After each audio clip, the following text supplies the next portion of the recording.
Don't send him to public school if you are willing and able for him to be home. Germs, peer pressure, bullies, time schedules, shootings, bomb threats, girlfriend peer pressure.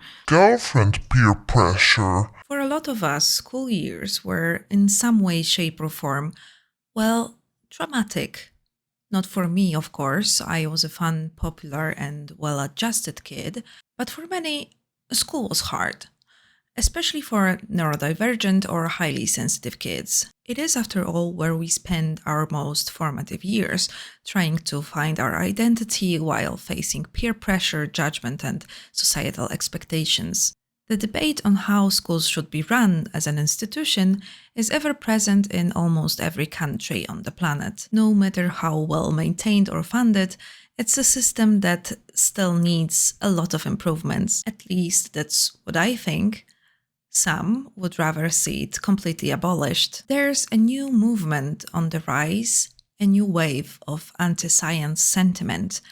They call it Radical Unschooling. Unschooling is a form of homeschooling, but without the schooling part. Homeschooling in itself is a very niche concept anywhere outside of the United States, where around 4 million children are homeschooled, a number unprecedented anywhere else in the world. In fact, in many countries, Germany for example, it is straight out illegal to not send your kid to a regular school. From what I've learned, unschooling is not something you do because you're too lazy or neglectful to educate your kid.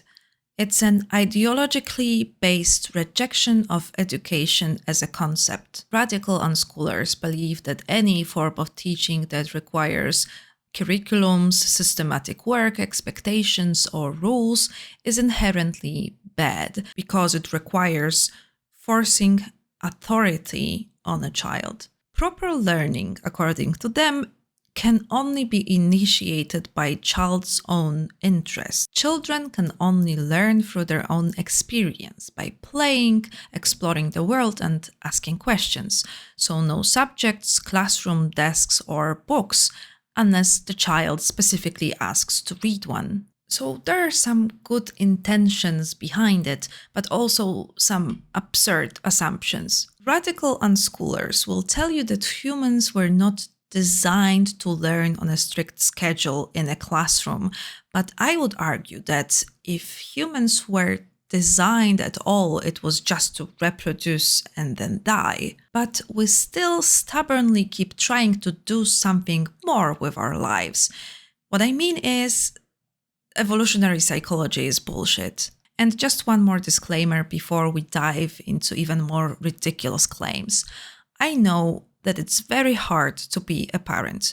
I know people are mostly just trying to do their best, maneuvering through constant judgment, guilt, and conflicted expectations. I don't have children, so maybe I shouldn't speak on the matter at all. But I was a child. I remember what it's like to be a child very vividly. And in this case, I feel like I should advocate on behalf of the children, no matter how bad it makes some parents feel. You're gonna notice that every single person I address here is a woman. And it might make me look like a little bit of a woman hater, a pick-me, and not a girl's girl. But it's only because the people who are invested enough to go to these groups, ask for advice, share their experience, not to mention stay full-time at home with their kids, are almost exclusively women. So please bear in mind, every time I'm criticizing a woman for her parenting decisions, I am also and equally harshly criticizing a man who just does not care at all. My first encounter with the concept of radical unschooling was through this TikTok of a girl frolicking through grass in a Victorian child's cosplay. This one is funny, but also super cute because I can so clearly see the instructions the mother gives her daughter off screen and how serious the girl is treating her role in this little skit. Because let's be real, you don't dress her like that every day. You don't really spend your days rolling in the grass, smelling flowers. This is not real life. This is a laundry detergent commercial.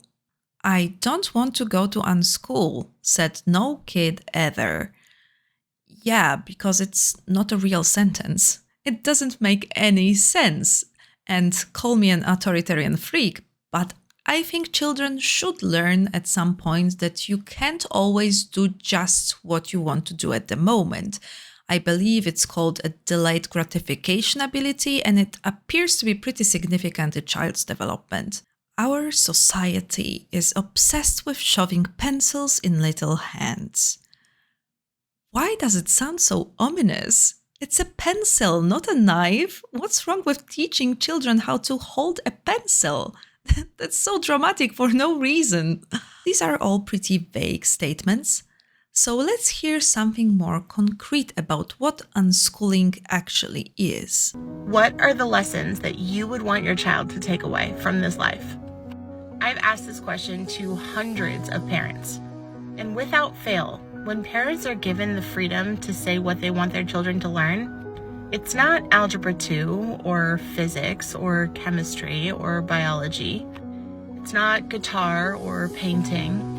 It's not how to write a 5-paragraph essay or how to pass a multiple choice test. Most parents want their children to learn how to be a good person. You can teach your child how to be a good person and chemistry. It's not like the time spent in chemistry class could be spent in being a good person class. It's just something that happens. Learning chemistry will not prevent your child from being a good person. It might help, actually. It's so funny how backwards this thinking is, because yes, learning how to be a good person is a process that comes naturally just through living our lives. But they claim it's like that with everything, and it's just not. Also, what the hell is Algebra 2? And is there also an Algebra 1? And why is it separate from calculus and trigonometry? Isn't it all just math? The American names for school subjects are so confusing. The idea that kids need to be taught to read through certain methods that they only teach in school is one of the biggest scams of our time. I didn't teach any of my kids to read. All 3 of them are now reading. My older 2 are completely fluent, and my younger one is really getting there, and she's 7. My 9-year-old is reading books like this, and I did not do one phonics exercise with them ever. Sure, some kids will teach themselves how to read and write, but most need structure and guidance to do that. And if you miss the window of opportunity, it's going to be much harder for them to acquire that skill. A pretty essential skill, if you ask me. How do unschoolers learn? This is probably one of the most common questions that I get when people first hear about unschooling. So today, I'm going to show you. We're at the beach, which of course naturally means sandcastles. They tried filling them up with water, but that didn't work, so now they started experimenting with putting seashells in at the bottom. So here's an example of how the unschooling is supposed to work. Children are discovering different properties of the world through play. Great! It's really important for children to learn how to cooperate and experiment on their own. But the great thing about humanity, in my opinion, is that we've learned how to accumulate knowledge. Countless generations have already done these experiments for us, and I feel like it's our obligation to at least try and pass on this collective knowledge to our kids so they can further explore the world with that advantage. This ability to effectively pass on complex ideas is our crucial evolutionary advantage. Take an octopus, for example. It's crazy intelligent, but it lives in solitude, so even if it learns how to use tools, it can never tell the next generation how to do that. So they're just stuck playing with rocks until they figure it out all over again. Anyway, today they were talking about a social experiment, or kind of an educational experiment that happened, I think it was in the 30s, and a superintendent of this school had to basically remove a subject from the curriculum to make space for other things. And he decided, it was a primary school, and he decided to take maths out of the curriculum completely, which obviously to us seems nuts, you know, like to conventional educators. And he took it out completely, and the only thing that these children did until year 6 was do some guesswork, so they estimation, so they'd walk around and say like, oh, how tall do you think that is, or how long do you think that is? That was the only like maths that they did.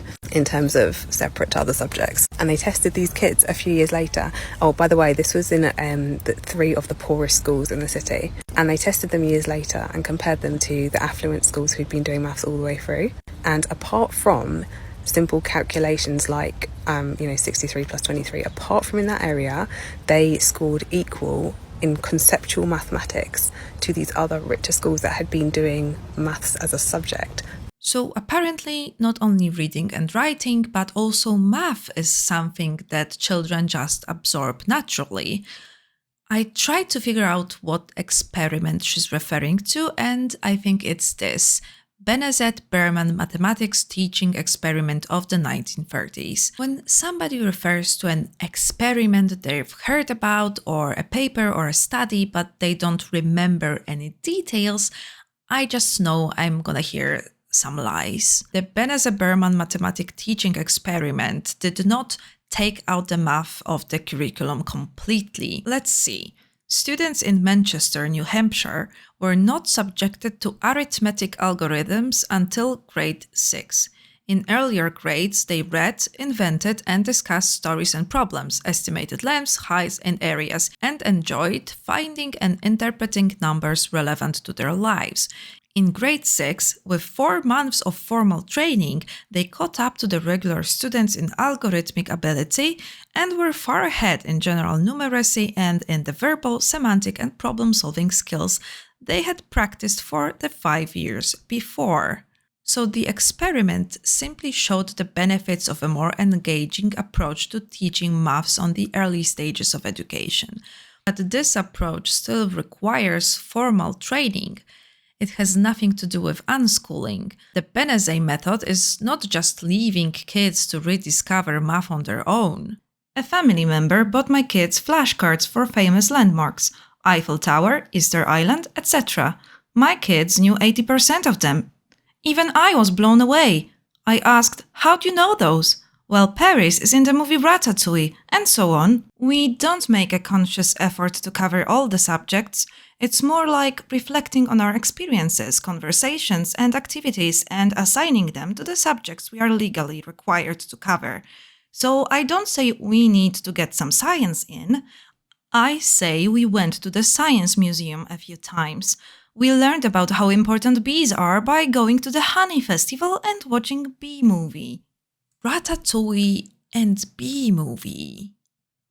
This is where unschooled children get their knowledge about the world from. I don't think it's gonna benefit them in the future. To think we should respect bees or they're going to sue us and fuck our fiancé. This is not the first time Samuel has responded this way to the "why aren't you at school" question, except this time he took it a bit farther. "Old man, why aren't you at school?" Samuel, "I am." "Old man, what do you mean?" Samuel, "Well, right now I am learning how to deal with close-minded people." Old man, no response. Posting obviously made-up stories about your children is as old as the internet itself. But this one is somehow even more annoying. This scenario is not only fake, but also painfully obnoxious. Maybe if your kid went to school, it would learn how not to be an asshole to people asking innocent questions. Commercial comes on. Malik, age 12, responding to everything Kevin Hart is saying. Me, "Dude, why?" Malik, "I'm socializing." Love my little oddball. This one is just sad. The lack of socialization is an argument that is frequently addressed by unschooling parents. They claim their kids have plenty of opportunities to socialize with family, friends, and other unschooled children. But the problem is, it still limits the child's social interactions to people their parents choose for them. One of the greatest aspects of the school system, in my opinion, is how it kind of forces you to meet people from different backgrounds, from outside of your social circle. It may cause some frictions, but it also opens young minds to perspectives they might have never been exposed to by their closest environment. But then, this is exactly what homeschooling parents are trying to avoid. More about that later. My 7-year-old just wants to play. We don't do any learning, but we sure do count items as we pick them up, point at letters, words, and read them, ask her questions to make her problem solve instead of telling her what to do, and let her make messes and mistakes to learn consequences. Let them play.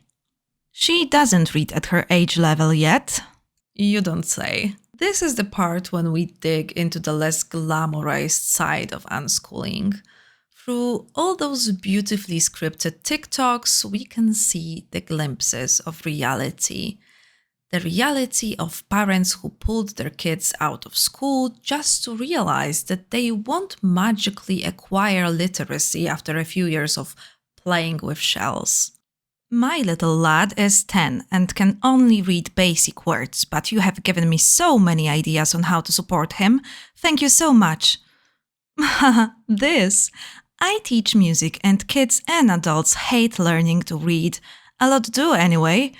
But if they learn the music language, no, please, they need to know at least one language besides music. They will not be able to successfully communicate with the world just through music, unless it's the Pitbull discography. How are you unschooling your 8 and 9-year-olds? For all subjects? I feel like I'm failing my kids. This is my last attempt before I put them back into public school. My 9-year-old can read, but I know she's not at the right reading level for her age, and my 8-year-old cannot read at all, and it's super frustrating to her. My 6-year-old is having a hard time learning to read.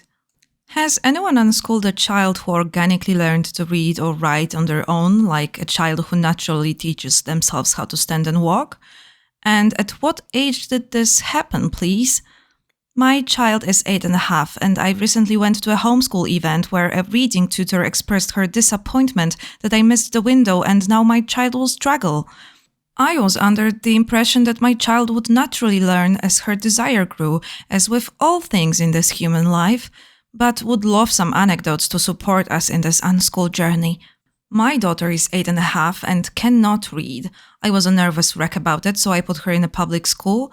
It was horrible. They were zero help and she hated it and got depressed, so I pulled her out. And we are going at her speed now. She will read when she's ready.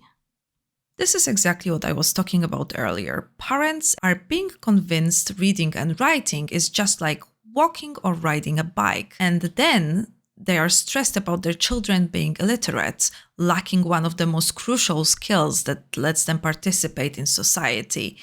And for what? What are they going to say to their kids in a couple of years when they realize what they were robbed of? But at least you learned how to be a good person. Thanks, Mom. I wish I also learned how to spell. Another problem with putting your kid in charge of their own education is the assumption that your child's interests will naturally lead them towards things they should learn. Meanwhile, children in general are notorious for being obsessed with pretty dumb stuff. How do you engage your teen to do anything except watching TV and YouTube? They hate reading, documentaries, going places. Like, what do you do? I'm not gonna yell and make them do stuff they don't want to, because it's only gonna hurt us both, and it's basically like they're back in jail, what we call school, lol. They love to draw. That's it. Draw up anime characters. Nothing further. My almost 10-year-old is very passionate about video games, playing 7 hours a day or more most days. Please help reassure me of all the ways this may help benefit in the future. Ladies, I need help. I have a 14-year-old son that we unschool, but I'm losing my mind first full year. So every day we have time picked where he has to learn something new and then tell us about it. It can be in any subject. Well, all he wants to do during that time is lay in his bed and watch what I call annoying people. I need help on how to get him out of the annoying people videos. And if it's not that, then he's asking 50 million times to play Minecraft. He's supposed to be in 9th grade but has a 1st grade schooling level. The issue of screen time limits and technology in general seems to be pretty divisive in the unschooling community. More orthodox parents will tell you to stick to the principle of letting your child choose what they're going to do at all times, seeing every possible activity as an opportunity to learn something. Others are a little bit disappointed to see their kids glued to the screen instead of frolicking through the woods like in their own fantasies about the perfect childhood. So, how to deal with that problem? Is there a compromise? Find ways to utilize the YouTube watching. Ask them to find you a video of something, example, kids building a volcano and making it erupt, and then initiate the learning after they find things they enjoy to watch. This is such a perfectly boomer advice.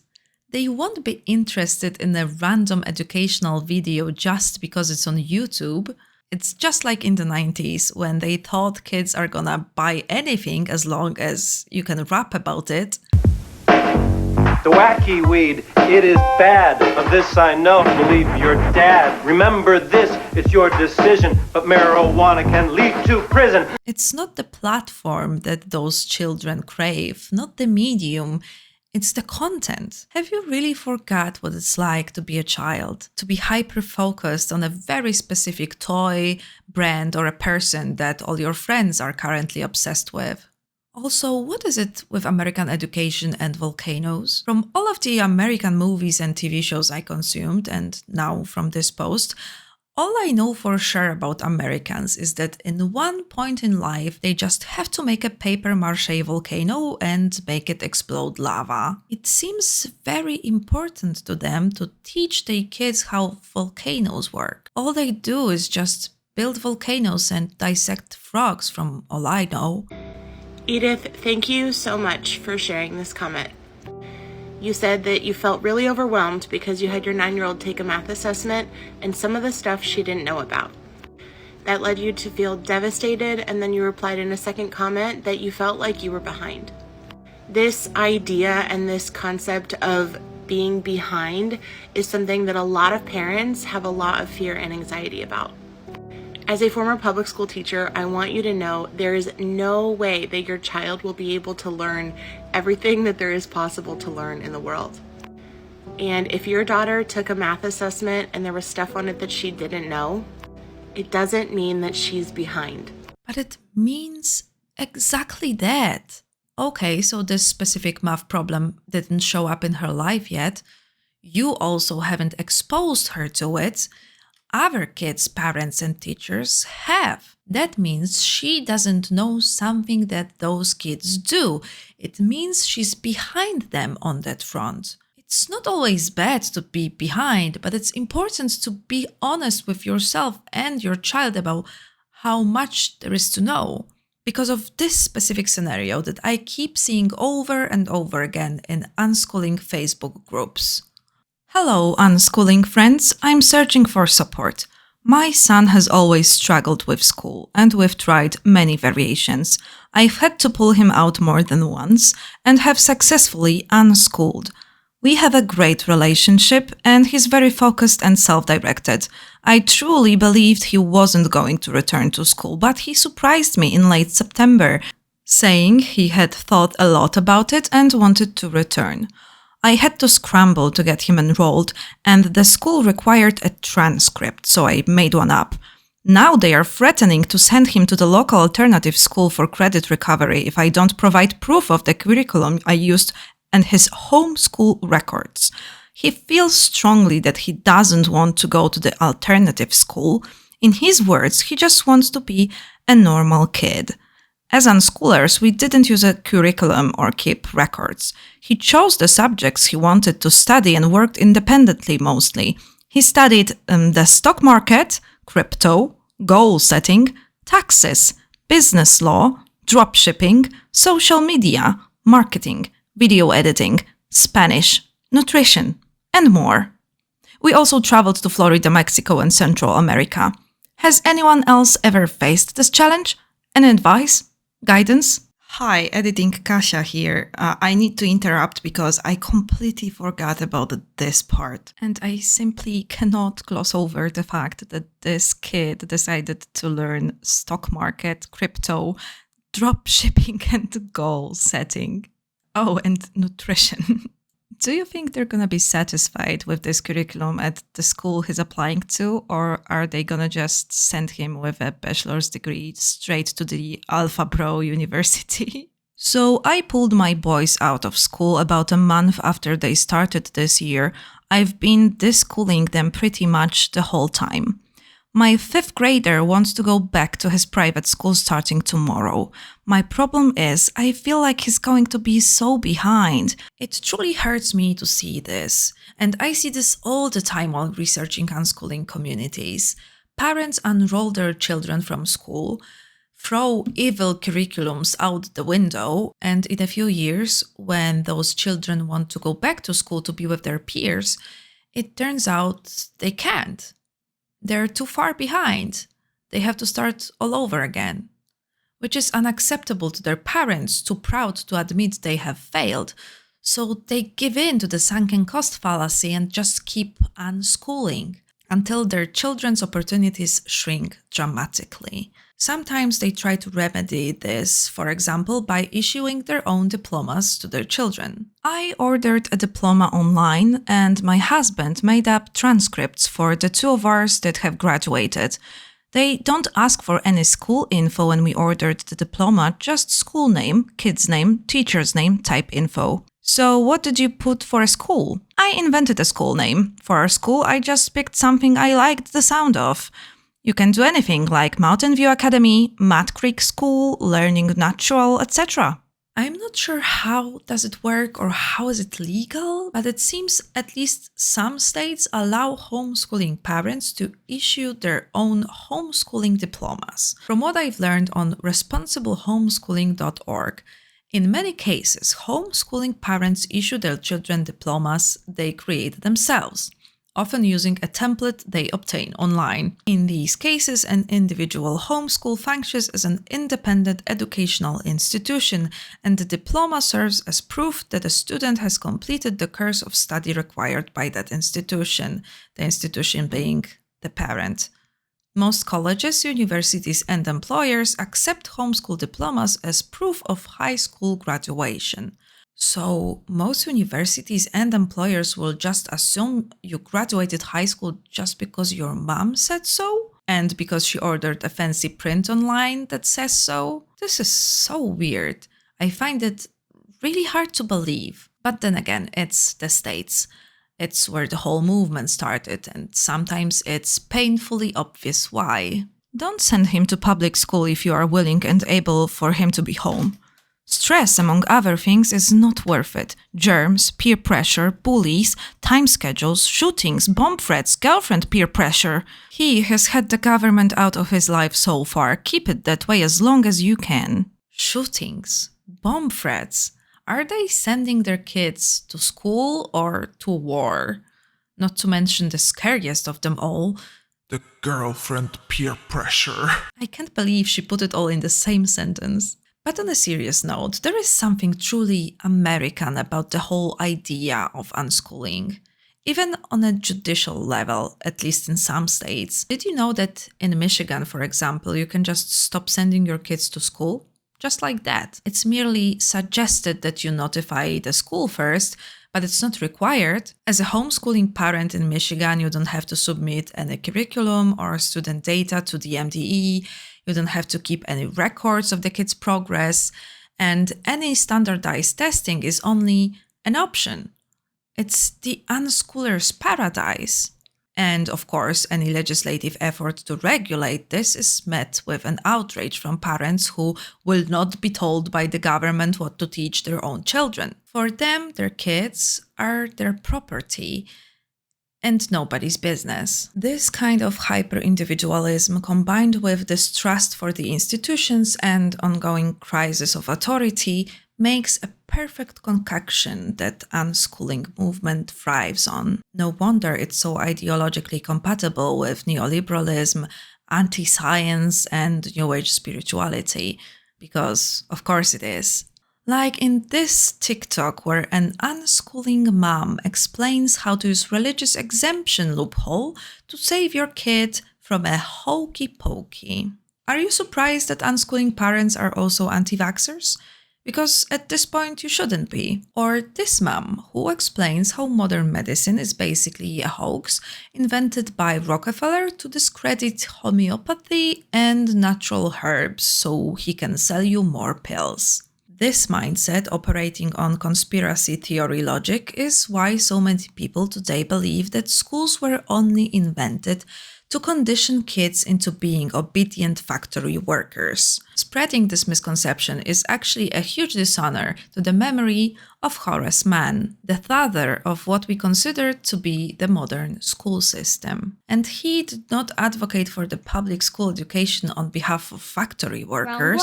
I think the factory workers would much rather see children working than being in school. Oh, but it's about teaching kids how to obey rules and spend 8 hours a day inside.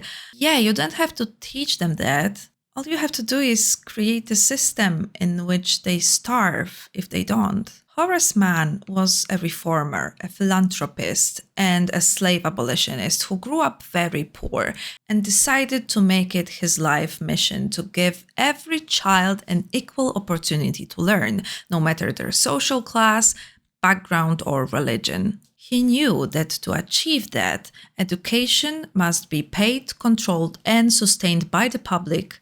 It has to be secular, and it must be provided by well-trained professional teachers, so every child can get a truly equal start in life. And by doing that, he contributed to what I consider to be the most successful egalitarian effort in human history. And speaking of conditioning, there's so many comments in my comment section about, well, what if they want to be a doctor or a lawyer? And I think I've already mentioned this before one time already, but like the likelihood of my kids wanting to do something that they don't see that I'm normalizing is very slim. On top of, I'm very proactive inside of my profession and my career of being an entrepreneur. Yeah, children choosing their own path instead of following their parents? Not in this unschooling household. Can you imagine dreaming of being a doctor when your mom is doing so great with her... Wait, what is her business exactly? I see a lot of comments talking about pyramid scheme and boss babe and MLM and all this shit. Listen, you can listen to those people if you want to, or you can come with me to get this bag. Oh, and MLM, of course. It turns out for people so concerned about children being conditioned to work at a factory, they sure are okay with child labor. You just need to switch work for entrepreneurship. Curious if anyone has started a business with your child. Unschooled, home-educated children make amazing entrepreneurs. This is how we make multiple 6 figures a year as single parents who also home educate. If your kids are crafty or like baking, you might even be able to be one of those super cute families who is selling items at the farmers market and crafts fairs. But it gets even worse. MLMs and the unschooling community seem to have a lot in common, mainly preying on insecurities of stay-at-home moms. So some of the moms, like this lady here, decided to kill 2 birds with 1 stone and just build their MLM around the idea of unschooling. And so here it is. Home Ed Lifestyle Club, offering you access to VIP club, Freedom Lifestyle Masterclass, and a gratitude journal with resale rights. If you're not in the loop with recent MLM trends, selling courses or ebooks with resale rights is their new way to pretend they're selling you an actual product and not just a place in a pyramid scheme. You can learn more about how master resale rights work in this video by Hannah Alonso. So yeah.